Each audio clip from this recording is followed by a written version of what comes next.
Hi everyone, I'm back to do a new batch of soap. This time I am using two new fragrance oils that I got from Indigo Fragrance. Pink Raspberry and Sweet Pea. I am attempting for the first time a very large batch of rainbow soap.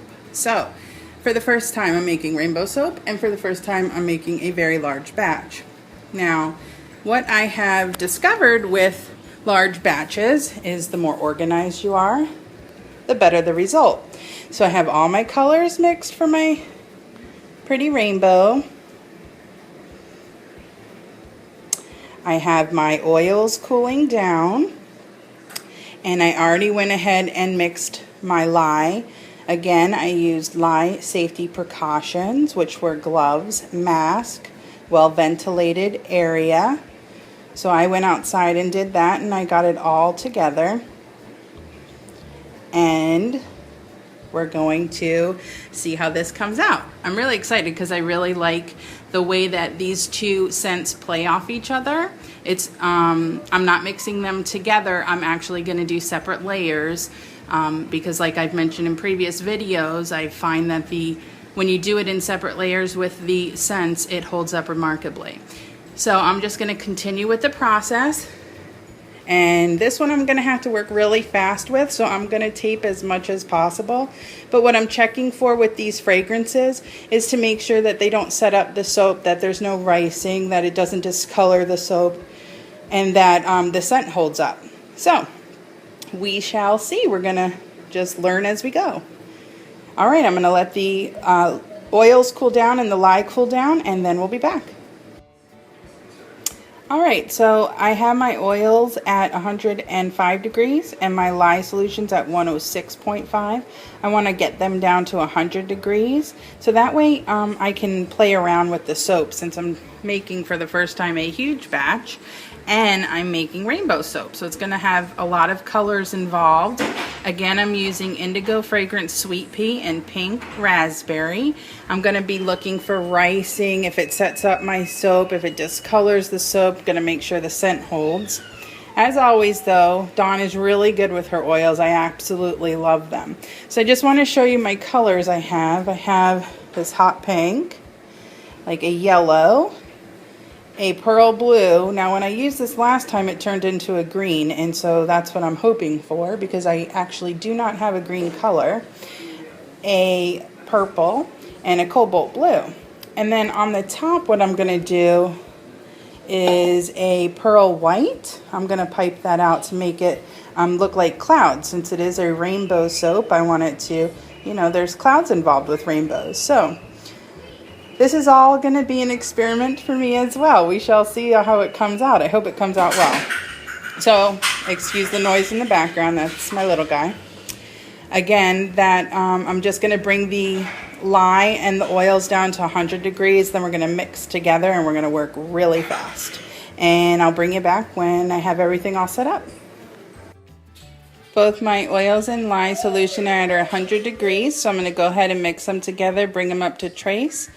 Mix them with my colors, add the scent, and I'll bring you back when that occurs. Hopefully it won't set up too fast. Okay, I have to work quickly because I just mixed my colorants. I'm going to add the Pink Raspberry and the Sweet Pea fragrance by Indigo Fragrance.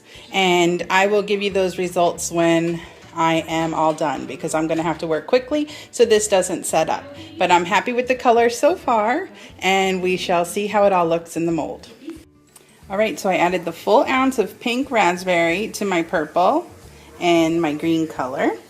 And I added the full ounce of Sweet Pea to my pink color and my yellowish orange color.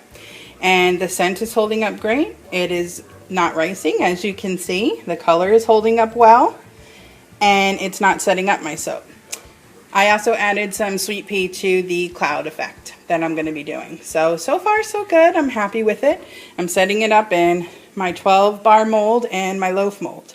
So I just got to wait for it to get a little bit harder, so that way when I lay the soap on, it doesn't morph into each other. And I'll bring it back when everything's set up in the mold.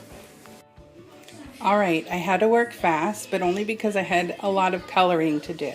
The scent did not affect my soap at all.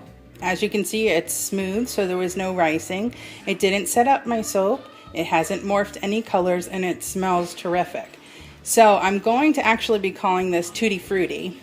I did a 12 bar one with different colors, and then I did a full loaf one. I'm just waiting for the pearl white to thicken up because I'm going to pipe some detail on top of the loaf.